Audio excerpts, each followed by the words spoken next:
اعوذ باللہ من الشیطان الرجیم بسم اللہ الرحمن الرحیم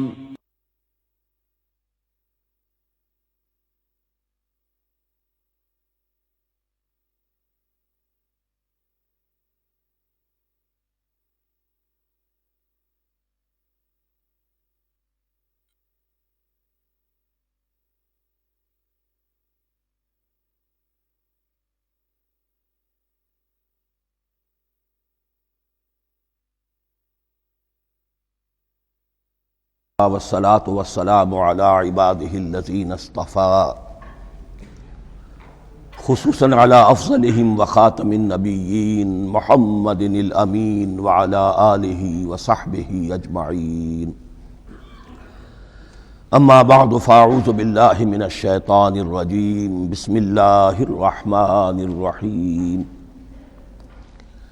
الحمد لله رب العالمين الرحمن الرحيم مالك يوم الدين إياك نعبد وإياك نستعين اهدنا الصراط المستقيم صراط الذين أنعمت عليهم غير المغضوب عليهم ولا الضالين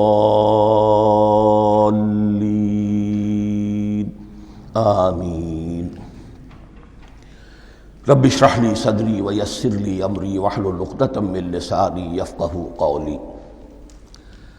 اللهم ربنا الهمنا رشدنا واعذنا من شرور انفسنا.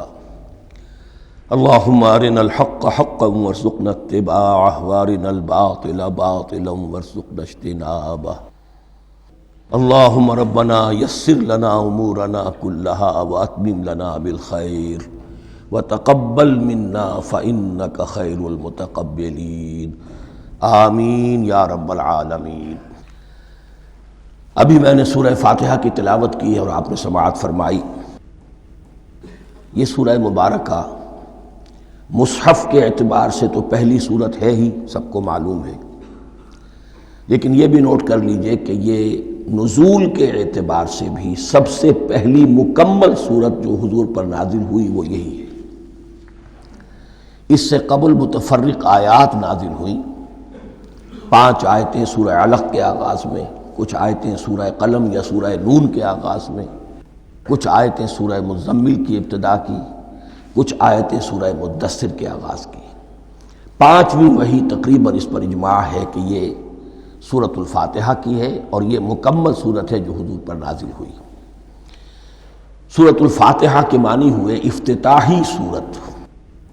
فتح یفتح کے معنی ہے کھولنا. مفتاح کنجی کو کہتے ہیں، چابی کو. تو یہ اوپننگ سورہ آف دی قرآن، قرآن حکیم کی افتتاحی صورت. ویسے جیسا کہ میں تعارف قرآن کے ضمن میں عرض کر چکا ہوں، عربوں کا یہ مزاج تھا کہ جس چیز سے انہیں خصوصی محبت ہوتی تھی اس کے بہت سے نام رکھتے تھے. اس کے بھی بہت سے نام ہیں. سورۃ الفاتحہ سب سے عام ہے، لیکن الکافیہ، الشافیہ، ام القرآن، اساس القرآن، کم سے کم یہ 4 نام تو میں سمجھتا ہوں کہ ہر مسلمان کو مزید معلوم ہونے چاہیے، اور بھی بہت سے نام. اس سورہ مبارکہ کی بالاتفاق و بالاجماع 7 آیتیں ہیں، اگرچہ ان کی ترتیب میں کچھ اختلاف ہے. ایک رائے یہ ہے، اور یہ رائے امام شافعی کی بھی ہے اور بصرہ کے جو قراء تھے ان کی بھی ہے، کہ آیت بسم اللہ بھی سورہ فاتحہ میں شامل ہے، اس کا جز ہے. وہ اس کو شامل کر کے پھر 7 آیتیں بناتے ہیں.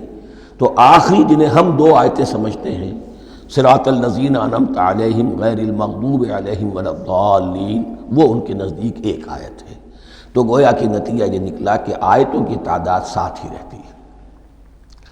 امام ابو حنیفہ رحمۃ اللہ علیہ کا موقف اور کوفے کے جو قراء تھے ان کا بھی موقف یہ ہے کہ آیت بسم اللہ نہ سورہ فاتحہ کا جز ہے نہ کسی اور سورت کا جز ہے، سوائے ایک مقام پر جہاں حضرت سلیمان علیہ السلام کا خط جو ہے نقل ہوا ہے، جو انہوں نے ملکہ سبا کو لکھا تھا انہ من سلیمان و انہ بسم اللہ الرحمن الرحیم۔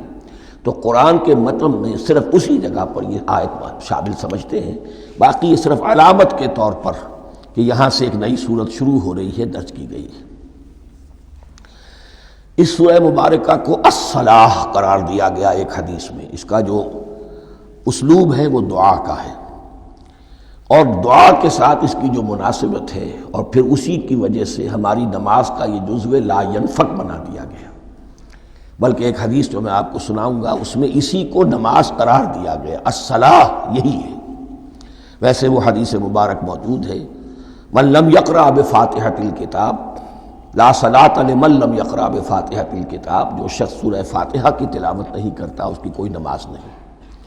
اس کے حوالے سے بھی ہمارے ہاں دو مسلک ہیں، ذکر صرف اس لیے کر رہا ہوں کہ آپ کے علم میں ہو، ان میں کوئی بنیادی فرق نہیں ہے۔ کسی بھی ایک رائے کا انسان قائل اور حامل ہو سکتا ہے بغیر اس کے کہ دوسرے کو بالکل غلط قرار دے، بلکہ یہ کہ اس کے لیے بھی گنجائش اپنے ذہن میں اور اپنے دل میں رکھے۔ اور دوسری آیت یہ ہے کہ اس کا حصہ نہیں ہے۔ اسی اعتبار سے یہ کہ یہ سورہ مبارکہ نماز میں پڑھی جانی ضروری ہے، لا صلاۃ لمن لم یقرأ بفاتحۃ الکتاب۔ البتہ یہ اختلاف ہے، یہ بات جو میں ذکر کر رہا تھا جو ذہن سے نکل گئی، کہ آیا مقتدی جو ہے امام کے پیچھے کھڑا ہو کر جب نماز پڑھ رہا ہو تو کیا اس صورت میں بھی اس کے لیے لازم ہے کہ سورہ فاتحہ پڑھے؟ اس میں دو رائے ہو گئی، بلکہ تین۔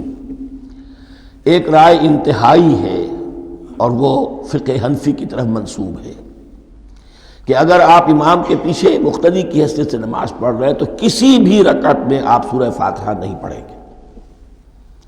ایک دوسری بالکل برعکس رائے ہے، وہ امام شافعی رحمۃ اللہ علیہ کی ہے کہ ہر حالت میں چاہے امام جہری رکعت پڑھا رہا ہو جس میں وہ بلند آواز سے سورہ فاتحہ پڑھ رہا ہو، اور چاہے وہ سری رکعت ہو، ہر حالت میں مقتدی کو بھی پڑھنی ہے۔ ایک تیسری رائے بین ہے، وہ امام مالک کی ہے رحمۃ اللہ علیہ، کہ جو سری رکعت ہے جس میں کہ امام بھی خاموشی سے پڑھ رہا ہے مقتدیوں کو بھی پڑھنی چاہیے۔ جو جہری رکعت ہے جس میں کہ امام بلند آواز سے پڑھ رہا ہے اس میں مقتدیوں کو خاموش رہ کر پوری توجہ جو ہے سننے پر صرف کر دینی چاہیے۔ اذا قرئ القرآن فاستمعوا له وانصتوا، جب قرآن پڑھا جا رہا ہو تو پوری توجہ اس کے پڑھنے پر مرکوز کر دو اور خود خاموش رہو۔ میرے اپنی رائے میں یہ تیسری رائے سب سے زیادہ صائب ہے، اور اس میں کسی طرح کی بھی کوئی پیچیدگی پیدا نہیں ہوتی۔ بہرحال اس سورہ مبارکہ کا جو اسلوب ہے میں نے عرض کیا دعائیہ ہے، البتہ قرآن مجید کے علم اور حکمت کے اعتبار سے، اس کے فلسفے کے اعتبار سے ایک بات سمجھ لینی چاہیے۔ قرآن کا فلسفہ یہ ہے کہ بنیادی ہدایت ہر انسان کے دل میں موجود ہے، بالقوہ، پوٹینشلی۔ یہ جو قرآن مجید یا اللہ کی کتابیں نازل ہوتی ہیں یہ انہیں ایکٹیویٹ کرتی ہیں، وہ اندر کی جو ڈورمنٹ کانشسنس ہے، خوابیدہ شعور جو ہے اسے بیدار کر کے، اور پھر یہ کہ اسے اجاگر کرتی ہیں۔ ہر سلیم الفطرت انسان اور سلیم العقل انسان، دو سلامتی شرط ہیں۔ سلیم الفطرت، نیچر پرورٹڈ نہ ہو، فطرت مسخ نہ ہو گئی ہو، عقل سلیم ہو۔ ان دونوں چیزوں کا نتیجہ یہ نکلتا ہے کہ وہ انسان از خود، بغیر کسی وحی کی رہنمائی کے، بغیر کسی نبی کی تعلیم کے سے استفادہ کیے ہوئے از خود بھی کچھ حقائق تک پہنچ جاتا ہے۔ اور وہ حقائق کیا ہے؟ نمبر ایک یہ کہ اس کائنات کا ایک خالق ہے اور وہ ایک ہے، اور وہ تمام صفات کمال سے متصف ہے۔ نمبر دو یہ کہ انسان کی زندگی صرف یہ زندگی نہیں ہے، بلکہ ایک اور زندگی ہے کہ جس میں اس زندگی کے اعمال کے نتائج برآمد ہوں گے۔ یہ دو باتیں، اس کی زیادہ وضاحت کے ساتھ جو ہے اس کا تذکرہ آئے گا سورہ لقمان میں، جہاں حضرت لقمان کی شخصیت کا تذکرہ ہے۔ لیکن یہاں صرف یہ بات سمجھ لیجئے کہ قرآن کا فلسفہ یہ ہے کہ ہر انسان میں، ہر فرد نوع بشر میں جو اپنی ولادت کے وقت مسلم ہوتا ہے، حضور کی حدیث ہے کل مولود یولد علی الفطرہ ابواہ یحودانہ او ینصرانہ او یمجسانہ، ہر بچہ نوع انسانی کا فطرت اسلام پر پیدا ہوتا ہے، وہ فطرت کے اندر وہ ہدایت ودیت ہے۔ اب اگر وہ فطرت بس نہیں ہوئی اور عقل جو ہے وہ صحیح رخ پر کام کر رہی ہے تو ان دو حقائق تک وہ انسان خود پہنچ جائے گا۔ لیکن ان دونوں حقائق تک پہنچنے کے بعد اب وہ دست بستہ دعا کرے گا کہ اے رب اب مزید ہدایت تو مجھے عطا فرما۔ ایک تو یہ کہ میں کیا کروں کیا نہ کروں، میری عقل اس میں ٹھوکر کھا سکتی ہے، میں کسی اچھی چیز کو بری سمجھ سکتا ہوں، کسی بری کو اچھی سمجھ سکتا ہوں، تو مجھے صحیح راستہ، صحیح راہ ہدایت پر چلا۔ یہ دعا ہے جو انسان کرتا ہے جبکہ وہ ایمان باللہ اور ایمان بالآخرہ تک خود پہنچ چکا ہوتا ہے، اور یہ سمجھتا ہے کہ صحیح زندگی کا رخ یہی ہے کہ جس رب کو میں نے پہچانا ہے کہ وہ اس کائنات کا خالق ہے اور مالک ہے اور رب ہے، میں اس کی بندگی کروں، اس کی اطاعت کروں، اس کا حکم مانوں، اس کے راستے پر چلوں۔ لیکن وہ راستہ کون سا ہے؟ اس کے لیے پھر دست بدعا ہوتا ہے کہ پروردگار تو میری رہنمائی فرما۔ یہ مقام ہے کہ جہاں آپ سمجھ لیجئے اپنے آپ کو بھی آج اس جگہ پر تصور کرتے ہوئے پھر اس سورہ مبارکہ کو پڑھیے کہ آپ اس مقام پر اللہ کے فضل و کرم سے پہنچ چکے ہیں کہ اللہ کو آپ نے پہچان لیا اور اس کی توحید کو جان لیا، اس کی جملہ صفات کمال سے آپ واقف ہو گئے۔ آپ یہ بھی جان گئے کہ بڑھ کر اس کے حضور میں حاضر ہونا ہے اور وہ حساب کتاب لے گا۔ پھر آپ نے یہ عہد بھی کر لیا کہ اب زندگی گزارنی ہے اس رب کی بندگی میں، اسی کی فرما برداری میں۔ اب یہاں کھڑے ہو کر آپ پوچھتے ہیں کہ اللہ مجھے وہ تفصیلی ہدایت عطا فرما، ایسا نہ ہو کہ کبھی میں کسی راستے پر چلتا ہوا کسی پگڈنڈی پر مڑ جاؤں اور وہ تھوڑی سی جو ڈیوییشن ہو میرے راستے کی وہ میری عاقبت کو برباد کر دے۔ یک لحظہ غافل گشتم و صد سال راہم دور شد، اس لیے کہ ہوتا یہی ہے سیدھے راستے سے ذرا سی کوئی پگڈنڈی جو ہے تھوڑے سے اینگل پر نکلی ہے، لیکن جب چلتے جائیں گے آپ تو جتنا آگے بڑھیں گے اس پر اس راہ صراط مستقیم سے آپ اتنے ہی زیادہ دور ہوتے چلے جائیں گے۔ یہ ہے قرآن مجید کی حکمت اور فلسفے کے اعتبار سے اس سورہ مبارکہ کا مقام۔ اب آئیے ہم بسم اللہ کرتے ہیں۔ بسم اللہ الرحمن الرحیم، شروع کرتا ہوں میں اللہ کے نام سے جو رحمان اور رحیم ہے۔ اس پر کچھ گفتگو ہو چکی ہے تعارف قرآن کے ضمن میں کہ رحمان اور رحیم دو نام ہیں کہ جو رحمت کے مادے سے نکلتے ہیں۔ رحمان میں اللہ تعالیٰ کی رحمت کا جوش، ہیجانی کیفیت، طوفانی کیفیت، اور رحیم میں اللہ تعالیٰ کی رحمت کا دوام اور تسلسل۔ یہ دونوں کیفیات اللہ کی رحمت میں بیک وقت موجود ہیں، جس کا ہم تصور نہیں کر سکتے۔ ہم سمندر کو دیکھتے ہیں، متلاطم سمندر ہے، اس میں ہیجان ہے، طوفان ہے۔ دریا کو دیکھتے ہیں کہ وہ سکون کے ساتھ چل رہا ہے، خاموشی سے چل رہا ہے، بہہ رہا ہے، بس تسلسل کے ساتھ بہہ رہا ہے۔ ہم ان دونوں کیفیات کو علیحدہ علیحدہ دیکھتے ہیں تو ہمارا ذہن ان دونوں کو بیک وقت اس کا تصور نہیں کر سکتا، تخیل ممکن نہیں۔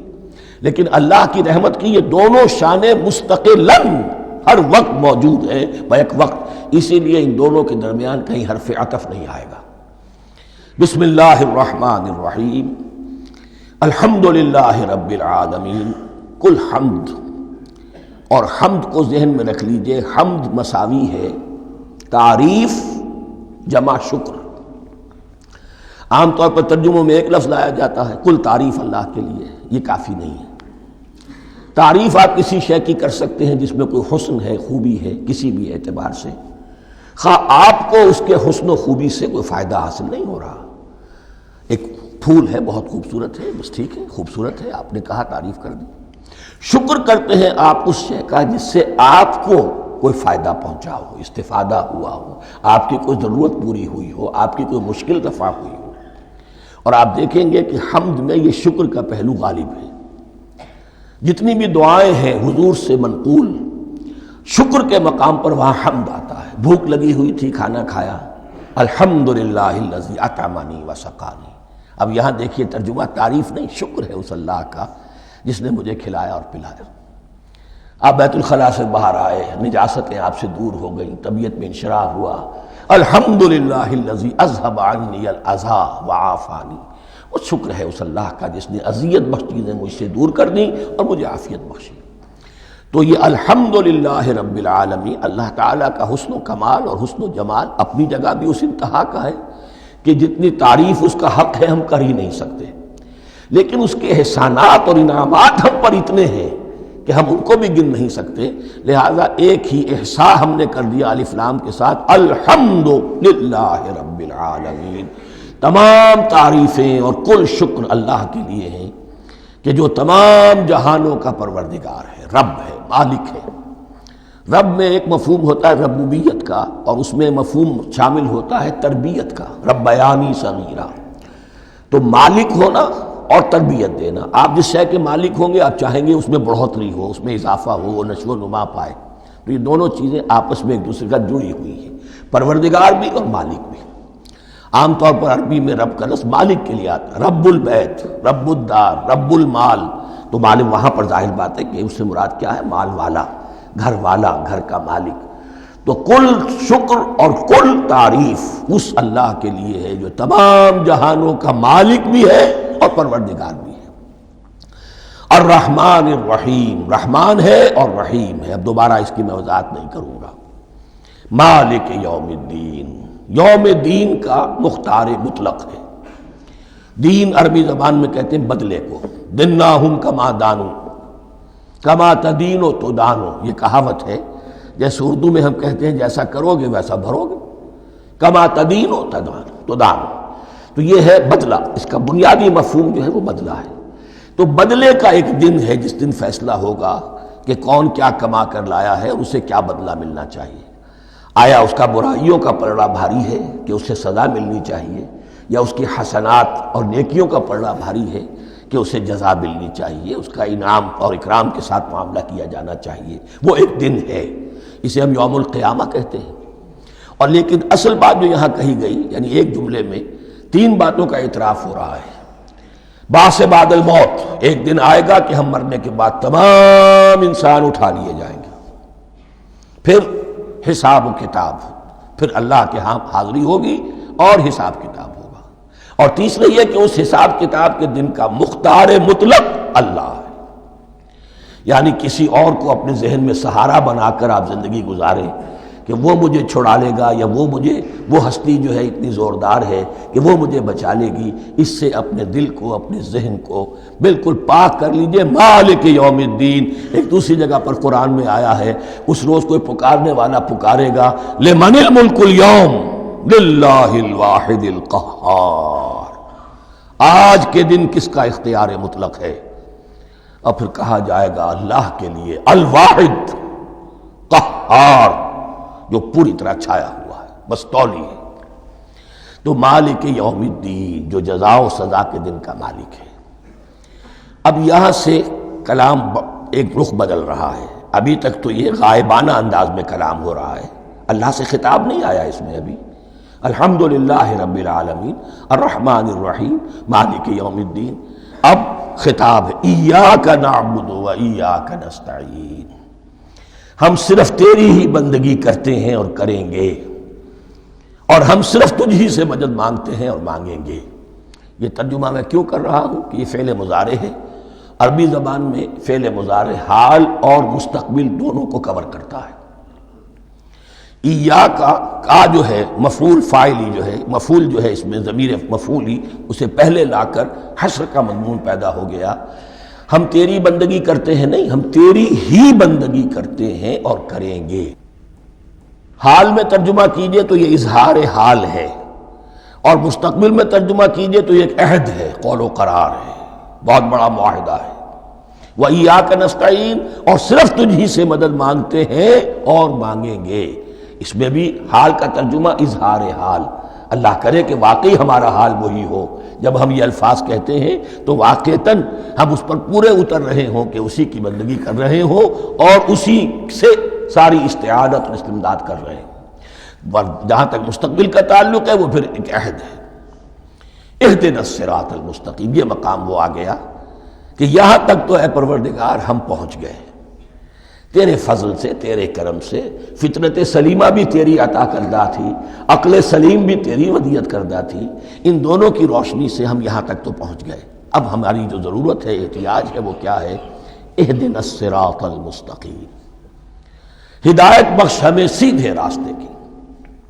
یہاں دو باتیں سمجھ لیجئے، انفرادی سطح پر انسان کے لیے نہ معلوم کتنے مرحلے آتے ہیں ہر روز کہ جس میں وہ ایک چھٹک کر کھڑا ہو جاتا ہے، یہ کروں یا یہ کروں، دو آلٹرنیٹو سامنے آ رہے ہیں، فیصلہ کرنا مشکل ہو رہا ہے، قدم قدم پر ہدایت کی ضرورت ہے۔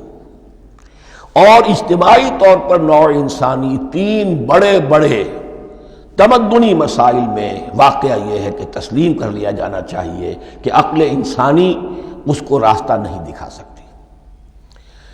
عام معاشرتی سطح پر مرد اور عورت کے درمیان حقوق اور اختیارات کا کیا توازن ہو، ناممکن ہے، انسان طے نہیں کر سکتا۔ انسان یا مرد ہے یا عورت ہے، عورت سوچے گی اپنے لحاظ، اپنے جذبات کا، اپنے خیالات کا لحاظ رکھے گی، مرد کے جذبات و احساسات کا اس کا کوئی تصور ہی ممکن نہیں۔ مرد سوچے گا اسے اپنے احساسات معلوم ہے، لیکن یہ کہ عورت کے احساسات سے وہ نابلد ہے، ان کو محسوس کر ہی نہیں سکتا، لا محالہ وہ اپنے بارے میں وہ جو بھی نظام بنائے گا اس میں وہ اپنی بالادستی رکھے گا۔ وہ تو ایک ہی ہستی ہو سکتی ہے کہ جو دونوں کی خالق ہے، مرد کی بھی عورت کی بھی، اور اس کو دونوں سے محبت ہے، دونوں کا خیر خواہ ہے، دونوں کا رب ہے، دونوں کو پروان چڑھانا چاہتا ہے۔ اسی طرح فرد اور معاشرہ یا ریاست، حکومت اور ریاست ہمیشہ یہ چاہتی ہے کہ سارے اختیارات ہمارے ہاتھ میں آ جائیں، ٹوٹلیٹیرین سوسائٹی ہو، بس ہم حکم دیں اور لوگ اس پر چلیں۔ افراد یہ چاہتے نہیں، ہمیں آزادی ہونی چاہیے۔ اب آپ دیکھیے کہ دنیا میں کتنے جھگڑے چلتے ہیں اسی پر، فریڈم فریڈم فریڈم۔ وہ فریڈم واقعتاً اپنی جگہ پر ایک شے ہے، افراد کی آزادی ہونی چاہیے، لیکن افراد کی آزادی اتنی نہ ہو جائے کہ وہ مادر پدر آزاد ہو جائے، کوئی قانون، کوئی قاعدہ، کوئی اخلاقی کوئی حدود اور قیود جو ہے ان کا پابند نہ رہے۔ تو اب کہاں ہے وہ نقطہ اعتدال کہ جس میں انسان کے انفرادی آزادی، انفرادی اختیار اور ادھر اجتماعی مصلحتیں جو ہیں ان کو بیلنس کیا جا سکے؟ انسان طے نہیں کر سکتا، صرف اللہ ہی اس کے لیے نظام دے سکتا ہے۔ تیسرا مسئلہ ہے سرمایہ اور محنت، اس میں کیا توازن ہو؟ سرمایہ اور محنت دونوں مل کر کچھ بنا رہے ہیں، کچھ پروڈیوس کر رہے ہیں۔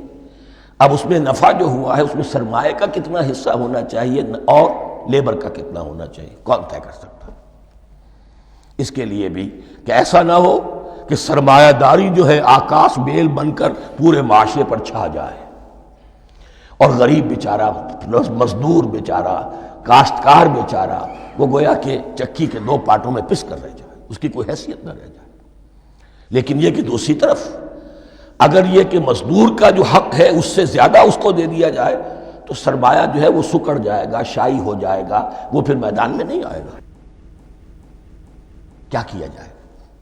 کون سا نقطہ عدل و اعتدال ہے؟ یہ تین مسائل ایسے ہیں، اہدنا الصراط المستقیم۔ تو یوں سمجھیے کہ ایک جو بنیادی ہدایت تھی، ایک اللہ کو پہچان لینا، یہ جان لینا کہ کل حسن و جمال اور تمام انعام و اکرام کا منبع اس کی ذات ہے، وہ رحمان ہے اور رحیم ہے، اور یہ جان لینا کہ مرنے کے بعد جی اٹھنا ہے، حساب کتاب ہے، فیصلہ ہوگا جزا و سزا کا، اور مختار مطلق اس دن کا اللہ ہے۔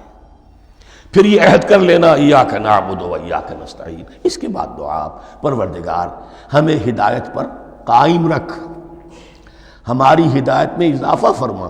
اس ہدایت کے لفظ کو سمجھ لیجئے، بنیادی ہدایت، تفصیلی ہدایت، قدم قدم پر ہدایت، ہدایت پر ہدایت۔ والذین اہتدوا زادہم ہدی، جو لوگ ہدایت کے راستے پر آتے ہیں اللہ ان کی ہدایت میں اضافہ کرتا ہے۔ تو یہ قدم قدم پر ہمیں ہدایت کی ضرورت ہے اور مرحلہ وار ضرورت ہے۔ ہدایت اس کو بھی کہتے ہیں کہ کسی نے آپ سے کوئی پتہ پوچھا، آپ نے کہا ادھر جانا، پھر دوسری گلی میں مڑنا، پھر جانا دو تین لائٹیں چلے جانا، پھر مڑنا، وغیرہ وغیرہ، یہ بھی ہدایت ہے۔ نظری طور پر آپ نے بتایا ہے۔ ایک ہدایت یہ ہوئی کہ بھائی میں چلتا ہوں آپ کے ساتھ، میں آپ کو وہاں تک پہنچا دوں گا تاکہ آپ کو دقت نہ ہو، آپ نے منزل تک پہنچا دیا۔ ان دونوں کے درمیان، یہ تو میں نے ایک فرد کی مثال دی ہے، اللہ اور بندے کے درمیان نہ معلوم کتنے مراحل ہیں ہدایت کے۔ تو کسی وقت بھی انسان اپنے آپ کو ہدایت خداوندی سے مستغنا نہیں سمجھ سکتا، اور نہیں تو پروردگار جو ہدایت دی ہے اس پر ہدایت پر قائم رکھ۔ کیا پتہ شیطان کا کوئی حملہ کیا پتہ ہمارے نفس کی کوئی شرارت کسی ایسے رخ پر ہمیں ڈال دے کہ اب تک کی ساری کمائی بھی ضائع ہو جائے۔ لہذا یہ نہ سمجھیے کہ جب یہ ساری چیزیں ان کو معلوم تھیں، وہ ان چیزوں کا تو اقرار کر رہے تو اب ہدایت کون سی مانگ رہے ہیں؟ تو ہدایت کا تو بڑا میدان کھلا ہوا ہے، اور اس ہدایت کی وہ جو میں نے آخری شکل آپ کو بتائی ہے کہ منزل مقصود تک پہنچا دے، یہ ہدایت بھی قرآن مجید میں اس معنی میں بھی لفظ آیا ہے کہ اہل جنت جب جنت میں داخل ہوں گے تو جو ترانہ حمد ان کی زبان پر اس وقت ہوگا وہ کیا ہے؟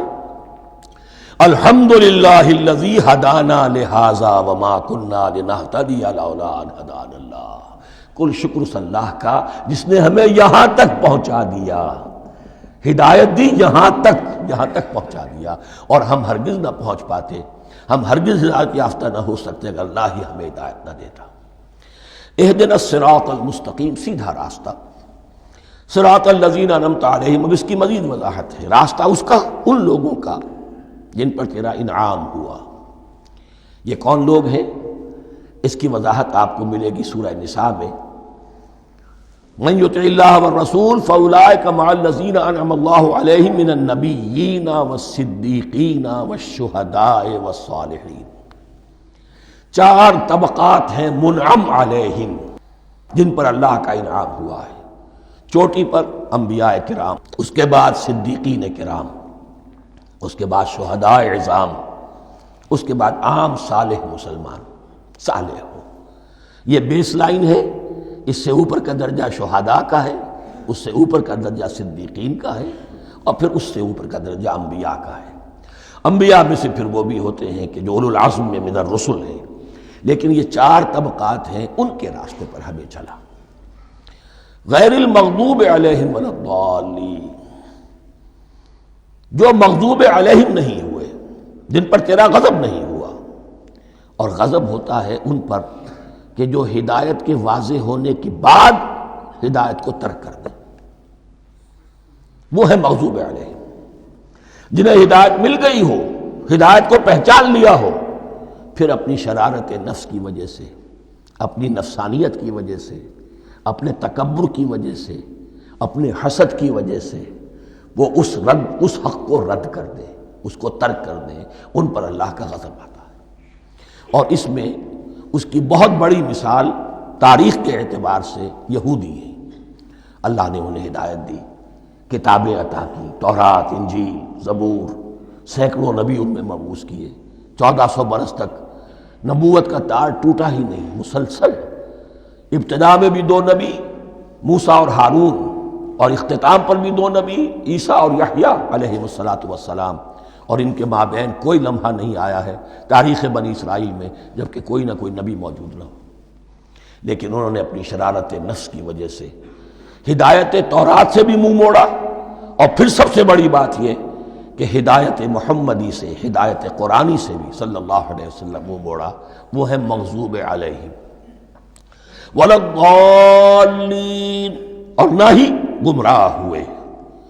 یہ لفظ جو آتا ہے عربی زبان میں گمراہ کا بھی ہے اور تلاش حق میں بھٹکنے والے کا بھی ہے۔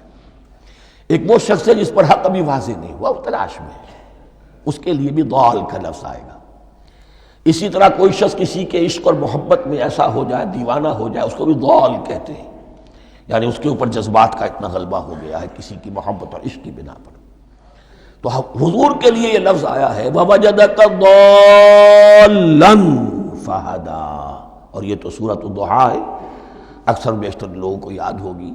تو یہ جو ضال کا لفظ ہے، اس میں سمجھ لیجئے ضروری نہیں ہے کہ وہ گمراہ ہو، بلکہ وہ بھی کہ جو ابھی راہ ہدایت کی طلب میں، اس کے حصول کے لیے اس کی تلاش میں کوشاں ہیں، اور وہ بھی کہ جو کسی مغالطے کی وجہ سے حق سے منحرف ہو جائے۔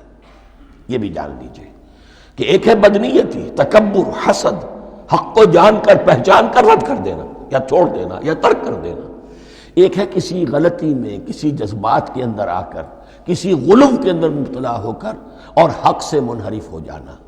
اس کی جو سب سے بڑی مثال ہے وہ نصارہ ہے، عیسائی ہے۔ حضرت مسیح کو انہوں نے مانا لیکن غلو کیا، یہ لفظ آئے گا آگے، لا تغلو فی دینکم، اپنے دین میں غلو نہ کرو۔ جیسے ہمارے ہاں بھی بعض لوگ ہیں جو حضور صلی اللہ علیہ وسلم کی تعریف میں، حضور صلی اللہ علیہ وسلم کے ساتھ اپنی محبت کے اظہار میں غلو کر جاتے ہیں، یہ انتہا درجے کو ہو گیا تھا حضرت مسیح علیہ السلام کے ماننے والوں میں، اور اس کی بنا پر انہوں نے تثلیث کا عقیدہ ایجاد کر لیا اور حضرت مسیح علیہ السلام کو اللہ کا بیٹا بنا دیا۔ تو اس کی سب سے بڑی مثال ضالین کی اس اعتبار سے کہ ہدایت پانے کے بعد کسی بدنیتی سے نہیں بلکہ کسی اچھے جذبے میں غلو کی وجہ سے، رسول سے محبت کرنا تو اچھا جذبہ ہے لیکن یہ محبت بھی ایک حد میں رہنی چاہیے، غلو کرے گی تو ظاہر بات ہے کہ اس کے بعد وہ گمراہی کی طرف لے جائے گی۔ تو یہ ہے اس سورہ مبارکہ کا ترجمہ، اور اس کے بعد آخر میں آمین کہنا یہ مسنون بھی ہے، کہنا چاہیے۔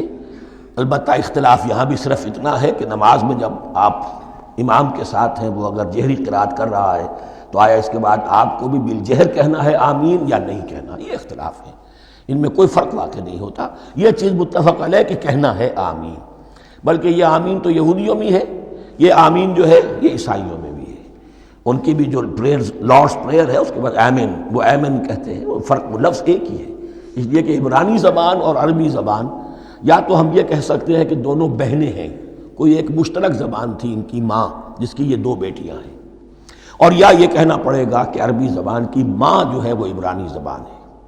بہرحال بڑا قریبی رشتہ عربی کا اور عبرانی کا ہے، اس اعتبار سے وہ آمین۔ اب آپ کو معلوم ہے ہم السلام علیکم وہ کہتے ہیں، وہ سلام کہتے ہیں، فرق کیا ہے؟ وہ تو تلفظ کا فرق ہے۔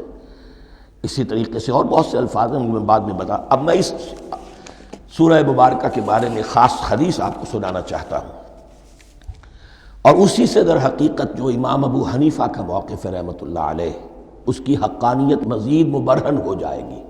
یعنی کیا کہ آیت بسم اللہ سورہ فاتحہ کا جز نہیں ہے، سورہ فاتحہ الحمدللہ رب العالمین سے شروع ہوتی ہے۔ وہ میں آپ کو بتانا بھول گیا کہ جن کے نزدیک یہ سورت کا جز ہے وہ پھر جہری قرات میں بسم اللہ الرحمن بھی بلند آواز سے کہیں گے، اور جن کے نزدیک یہ سورہ فاتحہ کا جز نہیں ہے وہ نہیں کہیں گے، وہ الحمدللہ رب العالمین سے قرات کریں گے۔ تو کوئی فرق نہیں ہے بنیادی۔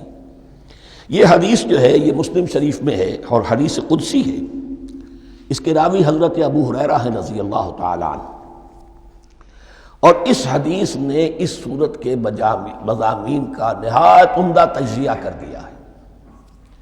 حدیث کے الفاظ سن لیجئے، قسمت الصلاۃ بینی و بین عبدی نصفین۔ اللہ تعالیٰ فرما رہے ہیں، حدیث قدسی ہے، میں نے نماز کو، صلاۃ کو اپنے اور اپنے بندے کے درمیان آدھا آدھا تقسیم کر لیا، فنصفها لی ونصفها لعبدی، اس کا نصف جو ہے وہ میرے لیے ہے اور نصف جو ہے وہ میرے بندے کے لیے ہے، ولعبدی ما سأل، اور جو میرے بندے نے مانگا میں اسے دوں گا، میرا وعدہ ہے یا میں نے اسے دیا۔ اس کے بعد اس کی تفصیل آتی ہے، اذا قال العبد، جب بندہ کہتا ہے الحمدللہ رب العالمین، قال اللہ حمدنی عبدی، جب بندہ کہتا ہے الحمدللہ رب العالمین، اللہ فرماتا ہے میرے بندے نے میری حمد کی۔ وَإِذَا قَالَ الرَّحْمَنُ الرَّحِيمُ قَالَ اللَّهُ اثْنَى عَلَيَّ عَبْدِي، جب بندہ کہتا ہے الرحمن الرحیم، اللہ فرماتا ہے میرے بندے نے میری ثنا کی۔ وَإِذَا قَالَ مَالِكَ يَوْمِ الدِّينِ قَالَ اللَّهُ تَعَالَى مَجَّدَنِي عَبْدِي، میرے بندے نے میری تمجید بیان کی، میری بزرگی بیان کی۔ اب یہ تین آیتیں ہو گئیں، تینوں میں اللہ کی حمد ہے، ثنا ہے، تمجید ہے، یہ تین آیتیں خالص اللہ کے لیے ہو گئیں۔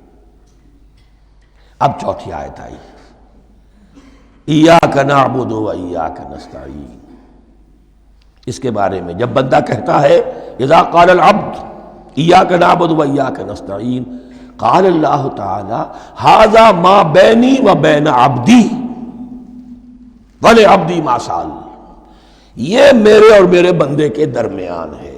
یہ تو یوں سمجھئے کہ یہ گرہ لگ گئی ہے میرے اور میرے بندے کے مابین، اس نے مجھ سے قول و قرار کیا ہے، اس نے میری بندگی کا اعتراف کیا ہے، اس نے تسلیم کیا ہے کہ میری ہی بندگی کرتا ہے اور کرے گا، اور مجھ سے مدد چاہیے ہے۔ ھذا ما بینی و بین عبدی، یہ معاہدہ ہے، معاہدہ دو فریقوں کے مابین ہوتا، یہ میرے اور میرے بندے کے مابین ہے۔ وَلِعَبْدِي مَا سَأَلَ، اور میں نے اپنے بندے کو دیا جو اس نے مانگا، وہ میری مدد چاہتا ہے، میری مدد اس کے شامل حال رہے گی۔ فَإِذَا قَالَ، اور جب بندہ کہتا ہے اهْدِنَا الصِّرَاطَ الْمُسْتَقِيمَ صِرَاطَ الَّذِينَ أَنْعَمْتَ عَلَيْهِمْ غَيْرِ الْمَغْضُوبِ عَلَيْهِمْ وَلَا الضَّالِّينَ، قال اللہ تعالی هَذَا لِعَبْدِي وَلِعَبْدِي مَا سَأَلَ، یہ تین آیتیں یہ میرے بندے کے لیے ہیں۔ اهْدِنَا الصِّرَاطَ الْمُسْتَقِيمَ، اسی صراط مستقیم کی وضاحت ہے مثبت، صراط الذین انعمت علیہم، اسی صراط المستقیم کی وضاحت ہے منفی انداز میں، غیر المغضوب علیہم ولا الضالین۔ یہ سب میرے بندے کے لیے ہے اور میں نے اپنے بندے کو دیا جو اس نے مانگا۔ اس کو میں نے ایک مرتبہ یہ ترازو کی شکل میں اس کو لکھوایا تھا۔ دیکھیے یہ ایاک نعبد و ایاک نستعین، یہ ہے وہ ترازی کی وہ ڈنڈ، واو جو ہے ایاک نعبد و ایاک نستعین، واو جو ہے گویا کہ وہ مٹھ ہے جس سے کہ ترازو کو پکڑا جاتا ہے۔ ادھر ایک پلڑا ہے جس کی تین آیتیں ہیں، الحمدللہ رب العالمین الرحمن الرحیم مالک یوم الدین۔ اس کا نتیجہ کیا نکلا؟ ایاک نعبد۔ آپ نے شاید یہ سنا بھی ہو، ایک بہت ہی عمدہ قرات کا جو ریکارڈ ہے قاری عبدالباسط عبدالصمد کا، وہ یہیں سے چل کر سورہ فاتحہ کی قرات کر کے ایاک نعبد پر آ کر رکتا ہے، الحمدللہ رب العالمین الرحمن الرحیم مالک یوم الدین ایاک نعبد۔ گویا کہ یہاں یہ صورت بالکل ہاف ہو گئی ہے، تین آیتوں میں اللہ کی حمد ہے، ثنا ہے، تمجید ہے، جس کا نتیجہ ہم تیری ہی بندگی کرتے ہیں، تیری ہی اطاعت کریں گے۔ لیکن اب اس کے بعد سوال ایاک نستعین، اسی کی جو استعانت کیا درکار ہے ہمیں؟ ہدایت۔ ہدایت سب سے بڑی استعانت ہے، ہدایت ہی تو سب سے بڑی مدد ہے۔ اهدنا الصراط المستقیم صراط الذین انعمت علیہم غیر المغضوب علیہم ولا الضالین، یہ ایاک نستعین کے حکم کے ساتھ یہ تین آیتیں آ گئیں، اهدنا الصراط المستقیم صراط الذین انعمت علیہم غیر المغضوب علیہم ولا الضالین، قسمت الصلاة بینی و بین عبدی نصفین فنصفها لی ونصفها لعبدی وَلِعَبْدِي مَا سَأَلَ۔ اللہ تعالیٰ اس سورہ فاتحہ کا جو اصل مفہوم ہے وہ بھی ہمارے ذہنوں پر، ہمارے شعور کی سطح پر اسے اجاگر کیے رکھے، ہمیں توفیق دے کہ جب بھی پڑھیں، جب بھی سنیں تو وہ کیفیت اگر ہو جائے، اس لیے کہ ایک حدیث ہے کہ الصلاۃ معراج المومنین، نماز تو اہل ایمان کے حق میں معراج کے درجے میں ہے۔ اس حوالے سے ہم یہ سمجھ سکتے ہیں کہ کوئی وقت ایسا آ سکتا ہے کہ انسان کو واقعتاً، روح انسانی واقعتاً اللہ کے یہ جواب سنے، انہونی بات نہیں ہے، ہوتا ہے خطاب آخر، اٹھتا ہے حجاب آخر، کرتے ہیں خطاب آخر، یہ تو ہوتا ہے۔ مخاطبہ الہی، یہ تو میں نے عرض کیا کہ ثابت ہے، مخاطبہ، محادث اور تحدیث، اللہ بندوں سے کلام کرتا ہے۔ اب آئیے بسم اللہ الرحمن الرحیم، اب یہ سورہ بقرہ شروع ہو رہی ہے۔ سورۃ البقرہ جو 286 آیات پر مشتمل ہے، تقریباً 2.5 پاروں پر پھیلی ہوئی ہے۔ ہر شخص جانتا ہے کہ یہ قرآن حکیم کی حجم کے اعتبار سے سب سے بڑی سورت ہے، لیکن یہ معاملہ صرف حجم کا نہیں ہے۔ نبی اکرم صلی اللہ علیہ وسلم نے اسے سنام القرآن قرار دیا ہے۔ آپ نے فرمایا لکل شیء سنام، ہر چیز کی ایک چوٹی ہوتی ہے، جیسے اونٹ کا کوہان ہوتا ہے۔ وسنام القرآن البقرہ، سنام القرآن، قرآن کی چوٹی جو ہے وہ سورۃ البقرہ ہے۔ یہ نوٹ کر لیجئے جو میں نے کل آپ کو جو مختلف مکی اور مدنی صورتوں کے گروپوں کے بارے میں بتایا تھا کہ یہاں سے اب پہلی منزل بھی شروع ہو رہی ہے اور پہلا گروپ بھی شروع ہو رہا ہے، اور اس کے ساتھ جو اگلی صورت آئے گی وہ اس کا جوڑا ہے، سورہ آل عمران، جس کی سب سے نمایاں علامت یہ نوٹ کیجئے، یہ بھی الف لام میم سے شروع ہوئی، اگلی بھی الف لام میم سے شروع ہوگی۔ اس کے بعد 2 صورتیں مدنی اور ہیں، لیکن ان دونوں میں نہ حروف مقطعات ہے، نہ کوئی اور تمہیدی کلام ہے، براہ راست خطاب سورہ نساء میں یا ایھا الناس اور سورہ مائدہ میں یا ایھا الذین آمنوا، کوئی تمہیدی بات نہیں، کوئی حروف مقطعات نہیں، براہ راست خطاب۔ وہ ایک جوڑا ہے سورہ نساء اور سورہ مائدہ، اور یہ ایک جوڑا ہے سورہ بقرہ اور سورہ آل عمران۔ سورہ بقرہ اور سورہ آل عمران کو نبی اکرم صلی اللہ علیہ وسلم نے الزہراوین بھی قرار دیا ہے۔ زہرا کہتے ہیں بڑی روشن چیز کو۔ یہ حضرت فاطمہ رضی اللہ تعالی عنہ کے نام کے ساتھ آتا ہے، فاطمۃ الزہراء۔ تو زہرا بہت روشن، دمکتی ہوئی شے۔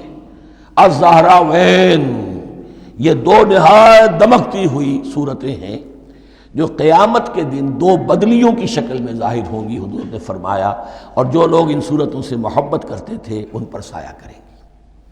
اللہم ربنا اجعلنا منہم، ہمیں اللہ تعالیٰ ان میں شامل فرما دے۔ اس سورہ مبارکہ کو دو حصوں میں تقسیم سمجھیے۔ ویسے تو یہ کہ رکوع آئیں گے، پارے بھی بدلیں گے اس میں، لیکن حصے دو ہیں۔ پہلے حصے میں اصل روح سخن سابقہ امت مسلمہ سے ہے، یہود سے، بنی اسرائیل سے۔ دوسرے حصے میں اصل خطاب موجودہ امت مسلمہ سے ہے، امت محمد سے صلی اللہ علیہ وسلم۔ پہلے حصے میں 18 رکوع ہیں لیکن آیات 152 ہیں۔ دوسرے حصے میں 22 رکوع ہیں لیکن آیات 134 ہیں۔ گویا کہ اس سے آپ کو توازن نظر آئے گا کہ اگرچہ ادھر رکوعوں کی تعداد کم ہے 18 لیکن آیات کی تعداد زیادہ ہے 152۔ دوسرے حصے میں رکوعوں کی تعداد زیادہ ہے 22 لیکن آیات کی تعداد 134۔ اسی لیے اس کا ایک نام میں نے تجویز کیا ہے، وہ اس لیے تاکہ کچھ حقائق آپ کے ذہنوں میں ان ناموں کے حوالے سے بھی انشاءاللہ محفوظ ہو جائیں گے۔ سورۃ الامتین، دو امتوں کی صورت، اس لیے کہ تقریباً نصف اس کی ساری بحث جو ہے، مرکزی بحث، وہ سابقہ امت مسلمہ بنی اسرائیل، اور دوسرا نصف اس میں سارا خطاب وہ ہے موجودہ امت مسلمہ یعنی امت محمد صلی اللہ علیہ وسلم۔ اس کا جو پہلے 18 رکوع ہے یا پہلا حصہ ہے، اس کے اندر ڈویژن فردر ہوگی ورٹیکل، عمودی۔ پہلے 4 رکوع، پھر 10 رکوع، پھر 4 رکوع۔ لیکن جو 22 رکوع ہیں دوسرے حصے کے، دوسرے نصف کے، اس میں ڈویژن جو ہے جو ہاریزونٹل ہے، وہ افقی تقسیم ہے، عمودی نہیں، افقی۔ وہ میں بعد میں بیان کروں گا جب ہم وہاں پہنچ جائیں گے۔ ان کو پہلے سمجھ لیجئے کہ اس پہلے حصے کی جو تقسیم میں نے کی ہے، پہلے 4 رکوع، پھر 10 رکوع اور پھر 4 رکوع۔ پہلے 4 رکوع یوں سمجھیے کہ پورے قرآن مجید کے لیے اس کی حکمت اور فلسفے کا جو حصہ مکی قرآن میں بیان ہو چکا تھا اس کا خلاصہ ہے۔ جب یہ صورت نازل ہو رہی ہے تو یہ تو مدینہ میں حضور تشریف لا چکے ہیں، 12-13 سال جو ہے گزر چکے ہیں، اور ان 12-13 سالوں کے دوران 2/3 قرآن نازل ہو چکا ہے۔ اس میں جو بھی حکمت، فلسفہ اور بنیادی دعوت، یہ جو چیزیں مکی قرآن میں بیان ہوئیں، ان کا خلاصہ نچوڑ نکال کر یہاں 4 رکوعوں میں رکھ دیا گیا۔ اگرچہ ان میں بھی جب گہرائی میں آپ دیکھیں گے تو روح سخن جو ہے وہ بنی اسرائیل کی طرف ہے، وہ میں بعد میں عرض کروں گا، لیکن اضافی طور پر یہ سمجھ لیجئے کہ پورے مکی قرآن کے حکمت اور پیغام کا خلاصہ ان 4 رکوعوں میں۔ پھر 10 رکوع ہے جن میں براہ راست خطاب ہے سابقہ امت مسلمہ، یا بنی اسرائیل۔ اس کے بھی 2 حصے ہیں۔ پہلے ایک رکوع میں دعوت ہے، بڑا انداز اس کا بڑا پیارا ہے، اس میں دعوت ہے، ایمان لاؤ محمد پر صلی اللہ علیہ وسلم۔ اور اس کے بعد 9 رکوع ہیں ملامت کے، ملامت، تنقید، تم نے یہ کیا اور یہ کیا اور یہ کیا، ہم نے یہ احسان کیے، یہ احسان کیے، یہ احسان کیے، تم نے یہ ناشکری کی، یہ ناشکری کی، یہ ناشکری کی۔ اور اس سب کا نتیجہ آخری 4 رکوعوں میں ہے کہ اب تمہیں اس منصب سے معزول کیا جا رہا ہے جس پر تم 2000 برس تک فائز رہے ہو، اور تمہیں ہٹا کر اب ایک نئی امت محمد کی شکل میں جو وجود میں آ چکی ہے صلی اللہ علیہ وسلم، اسے اس پر فائز کیا جا رہا ہے۔ اور اس کی علامت کے طور پر اسے میں کہا کرتا ہوں کورونیشن، تاج پوشی۔ ایک امت معزول، دوسری امت اس کا نسب ہو رہا ہے، اس کی تاج پوشی کے لیے سمبل، علامت کیا ہے؟ قبلہ تحویل۔ وہ قبلہ یروشلم سابقہ امت کا قبلہ اب ادھر رخ نہیں ہوگا، اب اہل توحید کا قبلہ یہ مکے کی طرف ہوگا، بیت اللہ کی طرف ہوگا۔ تو تحویل قبلہ کا مضمون ہے جو ان 4 رکوعوں میں آتا ہے۔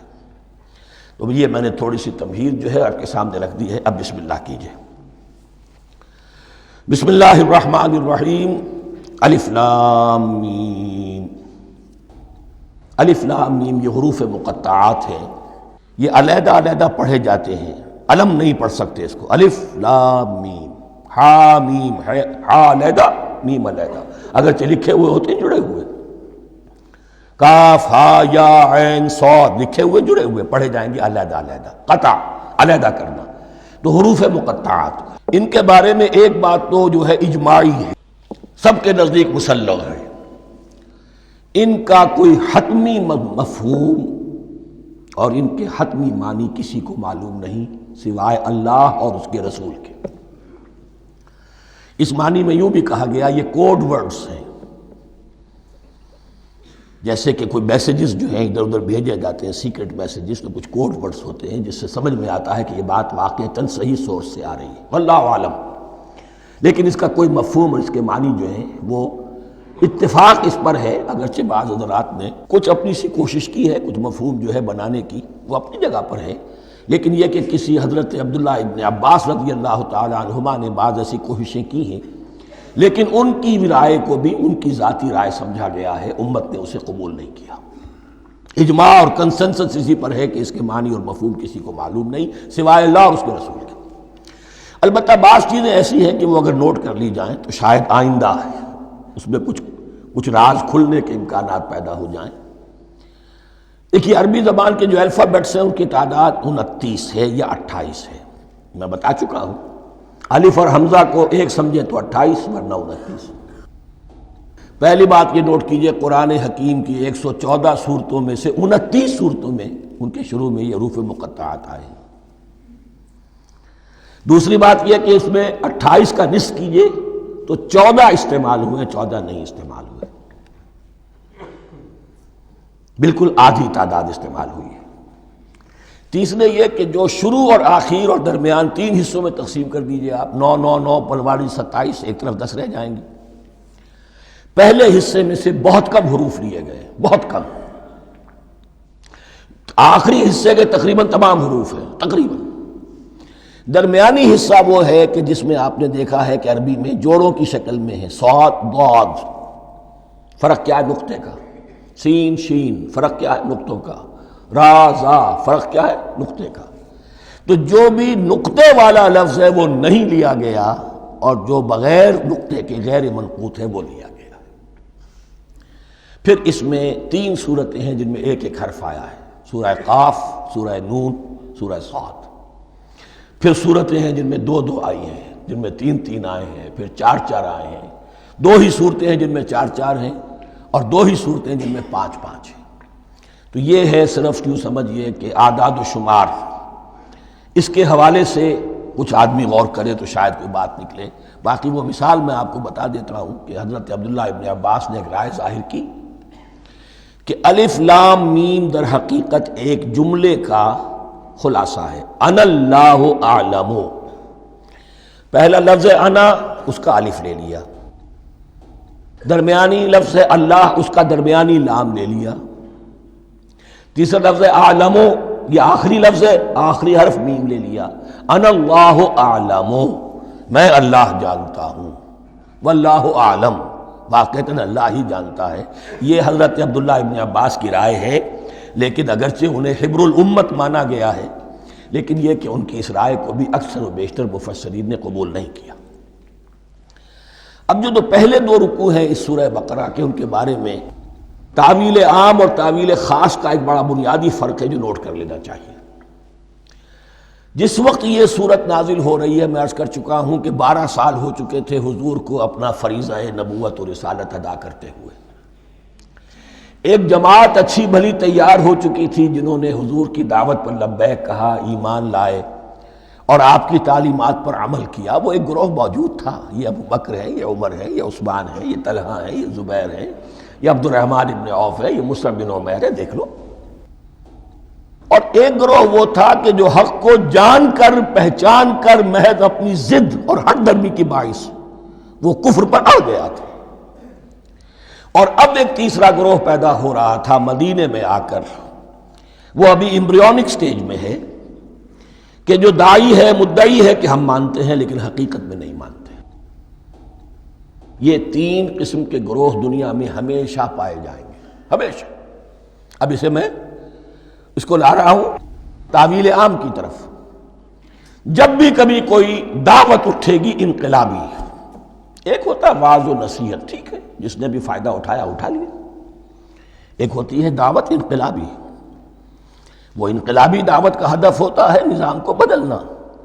نظام بدلتا ہے تو ظاہر بات ہے کہ جو لوگ اس نظام میں جن کے ویسٹڈ انٹرسٹ ہیں اور جن کو پریولیجز حاصل ہیں، جن کے مفادات ہیں، وہ تو لازماً اپنے نظام کا تحفظ کریں گے۔ ٹکراؤ ہوگا، تصادم ہوگا، تصادم میں جانی نقصان بھی ہوگا، مالی نقصان بھی ہوگا۔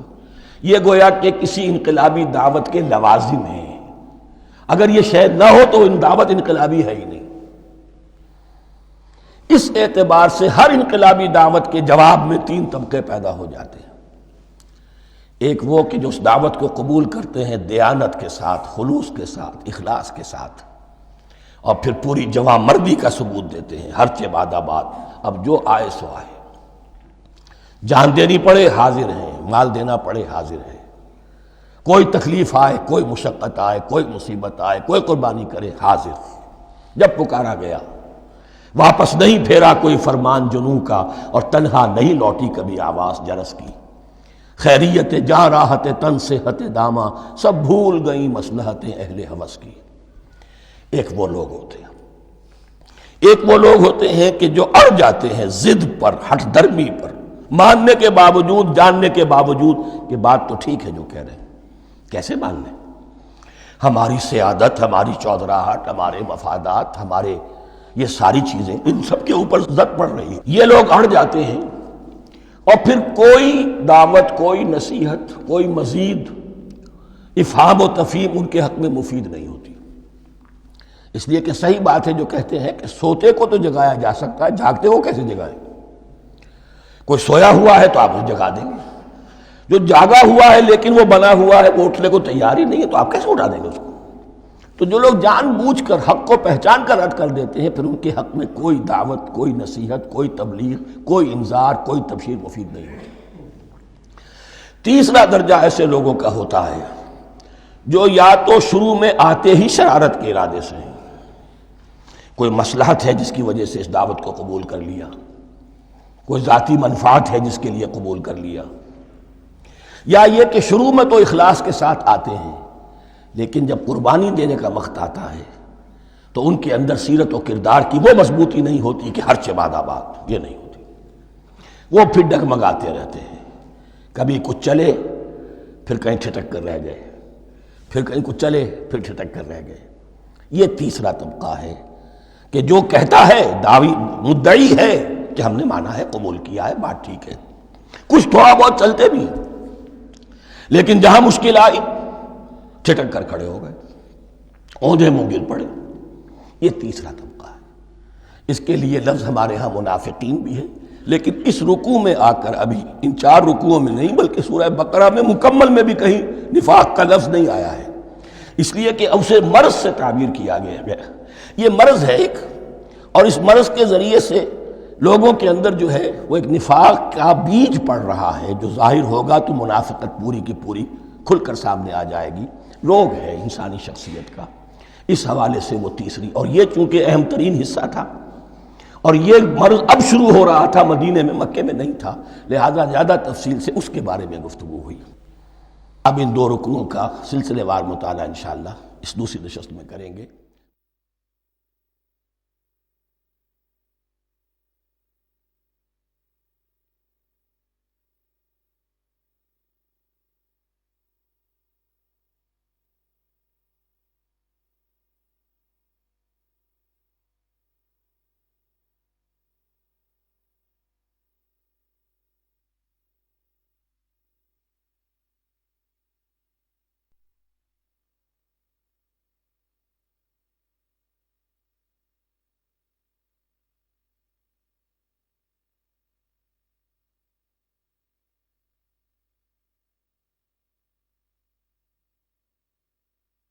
أعوذ بالله من الشيطان الرجيم.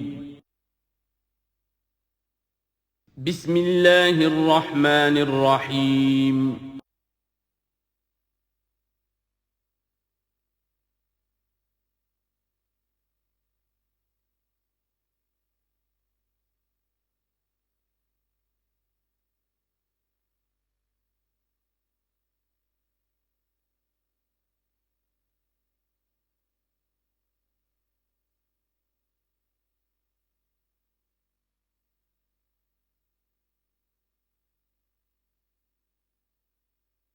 اعوذ باللہ من الشیطان الرجیم بسم اللہ الرحمن الرحیم الف لام میم ذالک الکتاب لا ریب فیہ صدق اللہ العظیم۔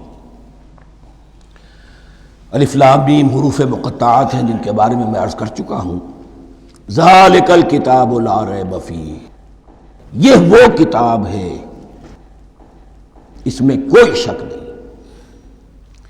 الکتاب اس لیے کہا گیا ہے کہ قرآن مجید کی پیشین گوئیاں اور خوشخبریاں سابقہ کتابوں میں موجود تھیں، اور چونکہ اس سورہ مبارکہ میں اصل خطاب کا رخ جو ہے وہ ہے سابقہ امت مسلمہ کی طرف، تو ذالک کتاب نہیں کہا گیا، ذالک کتاب لا ریب فیہ نہیں، ذالک الکتاب، یہ وہ کتاب ہے، کتاب موعود ہے جس کی پیشین گوئیاں تورات اور انجیل میں موجود تھیں۔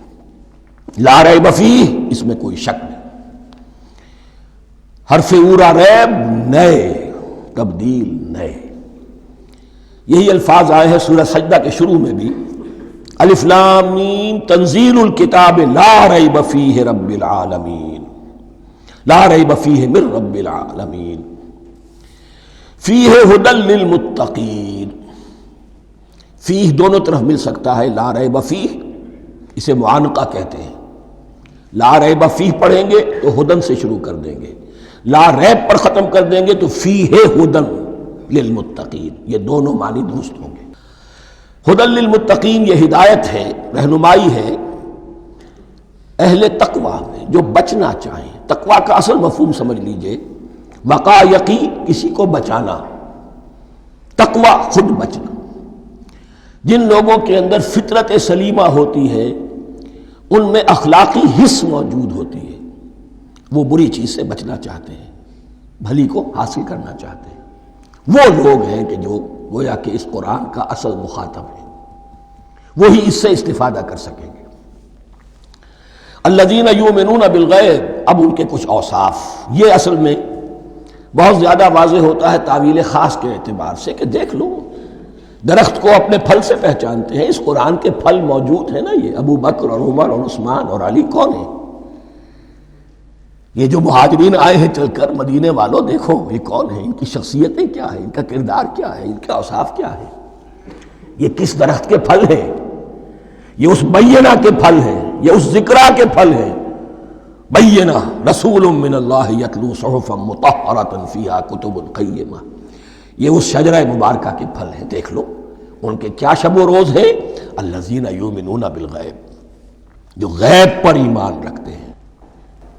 تعویل عام کے اعتبار سے اس کا بہت اہم مفہوم ہوگا، جو یہ طے کر لے کہ سوائے مادے کی دنیا کے مجھے اس سے آگے جانا ہی نہیں، unless I can verify۔ آپ کو معلوم ہے کہ میٹیریل جو حقائق ہے وہ تو آپ ویریفائی کر سکتے ہیں، آنکھ سے دیکھ سکتے ہیں، کان سے سن سکتے ہیں، ویریفائڈ ہے۔